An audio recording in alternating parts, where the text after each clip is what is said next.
Stephan Sterns' police interrogation in connection with the murder of Madeline Soto was a critical event that drew intense public attention and became a focal point in the investigation. The murder itself was brutal, shocking the local community and raising numerous questions about the involvement of Stephan Sterns, who was quickly identified as a person of interest. Madeline Soto, a 32-year-old woman with a promising career in education, was found dead in her apartment under suspicious circumstances. Sterns, a close acquaintance of Soto, became a suspect due to inconsistencies in his account of his whereabouts at the time of the crime, as well as certain circumstantial evidence linking him to the scene. His interrogation by police sought to uncover what really happened the night Soto was killed. Sterns initially presented himself as cooperative during the interrogation, claiming he had nothing to hide and was willing to answer all questions. He described his relationship with Soto as casual, stating they had been friends for several months but were not particularly close. According to Sterns, they had last seen each other at a social gathering a few days before Soto's death, and he claimed to have no knowledge of anyone who would want to harm her. However, as the questioning progressed, detectives began probing into Sterns' behavior on the night of the murder. He claimed he had been at home, alone, watching TV. When asked if anyone could confirm his alibi, he faltered, saying that no one was with him at the time. This lack of corroboration raised the suspicions of the detectives, and they pressed him further. Phone records presented during the interrogation showed a series of text messages exchanged between Sterns and Soto on the night she died. Sterns claimed the messages were about an upcoming event they were planning to attend together, but the tone of some of the messages suggested tension between the two. One message from Sterns to Soto, sent a few hours before her death, read, "We need to talk and it can't wait." When confronted with this message, Sterns seemed uneasy, admitting he was frustrated with Soto over a personal issue, but insisting it was a minor disagreement. Detectives didn't buy Sterns' explanation and questioned why he hadn't mentioned this argument earlier. Sterns grew defensive, stating that it wasn't relevant to the case. The detectives, however, believed otherwise. They pressed him on whether the argument had escalated when they last saw each other. Sterns denied it, saying he hadn't spoken to Soto in person that night, but the detectives weren't convinced. Forensic evidence soon became a key part of the interrogation. Hair fibers matching Sterns were found at Soto's apartment, though Sterns claimed this was due to a previous visit. More damning was the discovery of traces of blood on a jacket that was found in Sterns' car, which DNA analysis revealed to be Soto's.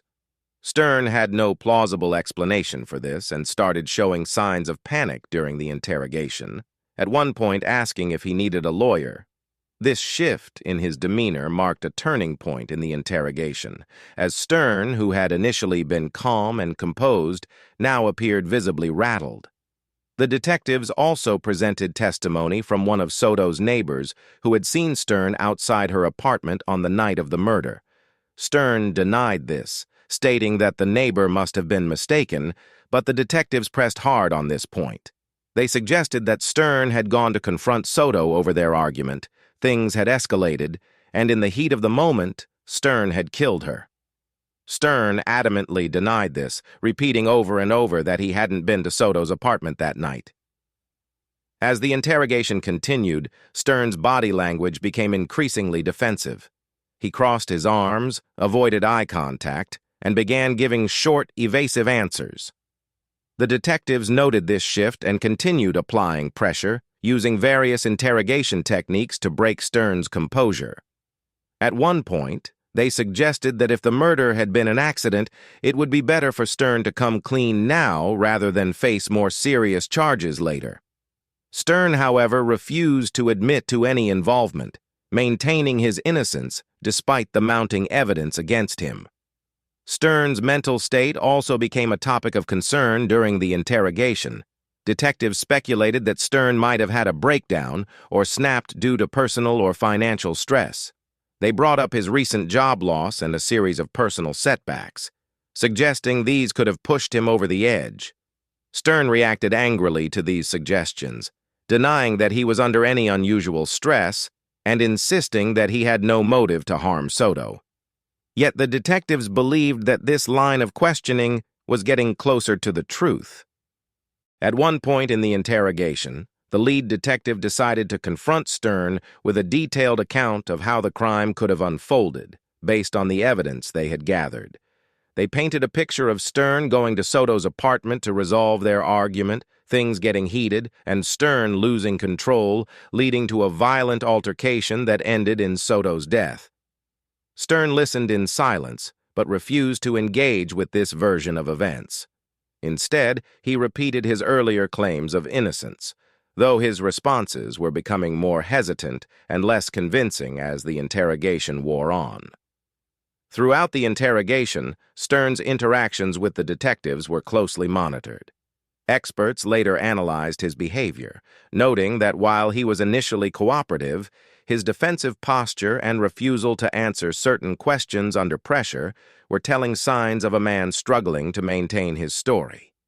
The psychological toll of the prolonged questioning was evident in Stern's increasingly agitated demeanor. As the hours wore on, Stern became visibly exhausted, at one point putting his head in his hands and refusing to answer any more questions.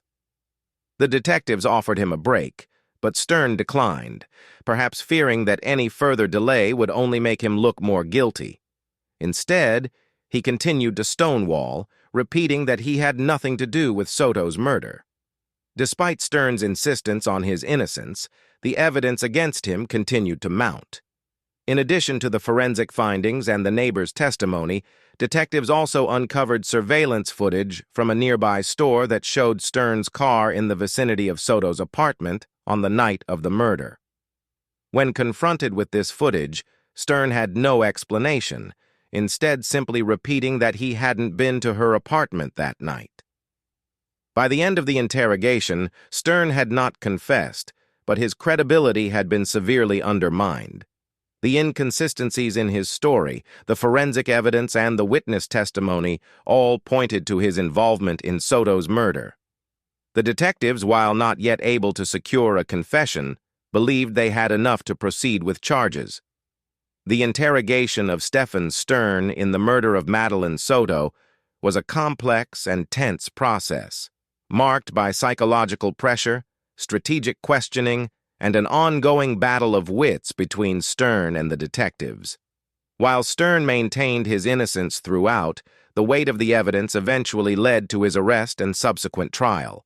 The case, which captivated the local community and drew significant media attention, raised important questions about the nature of police interrogations, the reliability of forensic evidence, and the lengths to which individuals will go to conceal their guilt.